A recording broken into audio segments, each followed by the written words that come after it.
Mary, could you tell us the inspiration for Sive back in the 1950s? Yes, you know that John was always writing, and poems and everything, a lot of plays. So one day I met a few people came into the bar, and one was an elderly man, and a young girl and her father, and one or two other cousins, and they had a drink, and one of the men went to John and they said, "Is there anywhere around Listowel that we could buy a wedding ring?"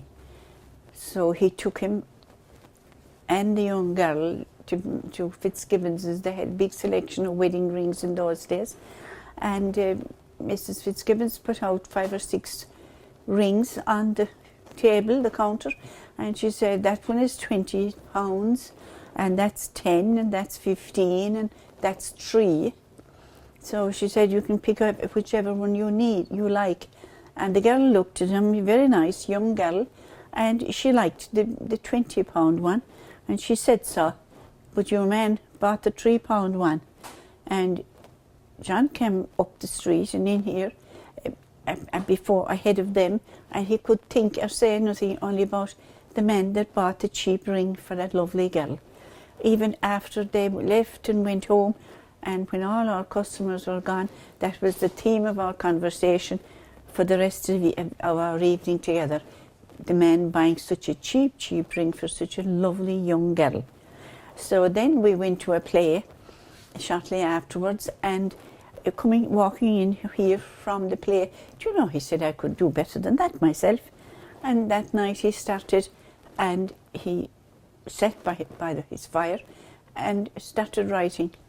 And 3 hours later he had the first act written, and the next night he wrote the next act, and then maybe after 10 or 11 days, something very short anyway, he had the whole lot written, and he called it Sive. A lot of people didn't know what Sive meant. They called it Sive and different names, but it is Sive. It's a girl's name. And Sive just was directed and done by the Listowel Drama Group. They were looking for a play for the festivals, and they did that, and they won the All Ireland Drama Festival, a coveted prize, and we had a great time. It changed our lives, because we were just publicans, and the next thing we were writers, and people came from everywhere to see Sive. And the drama group travelled and toured with it, and they were invited to the Abbey.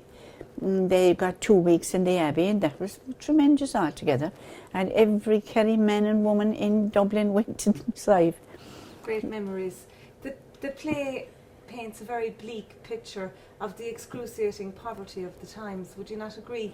And can you remember life in the 50s in rural Ireland yourself? I can, of course, I can remember it, and to me it doesn't seem that excruciatingly poor, because everyone was poor. Every house was poor that time. The farmers were poor, and they were only able to pay half a crown a day to any man they had working for them. And we all lived together in happy, poor. Yeah, and can you understand the desperate lengths that Mina and Mike Glavin and Tomášín Rua will go to? Just kind of more or less auction off a young, beautiful girl for money. Could you understand that at the time? Or? I couldn't, that was a hard one. That was a hard one. There was matches made and things like that, but I never saw a young girl being married off to an elderly man. Never. But people scavenged to try and get a dowry for their daughters to get married and get married into farms that time. And then that girl was made for life. She was married to a farmer, and she had, a livelihood. Yeah, and also the play is very interesting in its portrayal of men and women. For example, the men seem to be very dominant, and the women are dominant too in other ways. Could you comment on the kind of a life women had in those times? Yeah, they were the underprivileged for certain, and they worked very hard, and their money was nil.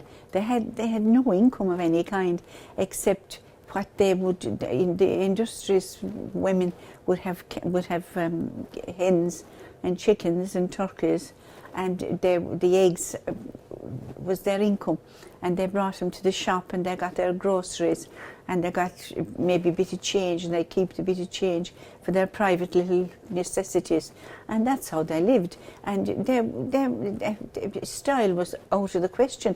They had a pair of shoes for going to mass, and that pair of shoes was taken off after mass and put away for the following Sunday for mass, and a pair of shoes could nearly last 10 years that way. And new coats, then they'd get a new coat maybe every 4 or 5 years, and sometimes some women would get it turned. There was tailors, and for 5 shillings they would turn a coat. They'd rip all the seams and turn it inside out to make it last, and make it like a new coat again. They'd press it, it would be like a new coat. In Sive, though, the women are very domineering and strong within their domestic roles in the house. They make all the key decisions. Were women like that in the homestead? Were they powerful forces? I suppose they were, because Sive was like a typical household of that time. The play also exposes the awful stigmatism that was attached to being illegitimate. Could you comment on that? What was it like if you were a child born out of wedlock such as Sive? Yeah, it's Sive. Oh yeah, it was very, very hard on the child. And the child had no birth certificate. And when they'd be going to communion and confirmation, they'd have to wait at the side in the church, and the bishop would come over and give them a separate confirmation. They had no birth certificate. They had a piece of paper from the principal of the school or something, I'd say. And that was awfully embarrassing for them. And later, when they went on to go to school, it was always a problem. No birth certificate, and they were called bastards because they had no father. Fine, and it was awful hard on the mother of Sive and the mother of all illegitimate children. They were very, very embarrassed, and they were like a kind of a slur in society at the time, and their best bet was for them to emigrate. Most of those lovely girls emigrated. Yes, it was very sad. And also, you recall when after Sive being written, I remember you telling me that a curate came into the bar. Would you like to tell us about that? Yeah, it was the Sive was on in the hall here, and the very this priest went to it, and the very next day he arrived with his walking cane, and he said, hello, he said, I'd like to speak to you. He said, about this play you had on here in the town last night, he said, and I would like to make it, talk to you about it and make a few changes. I didn't fully like some of your scenes. So, I don't know what John said to him, but that priest never again came into our house. How do you feel about Sive being in the Abbey in 2014? Well, Joanne, I'm delighted.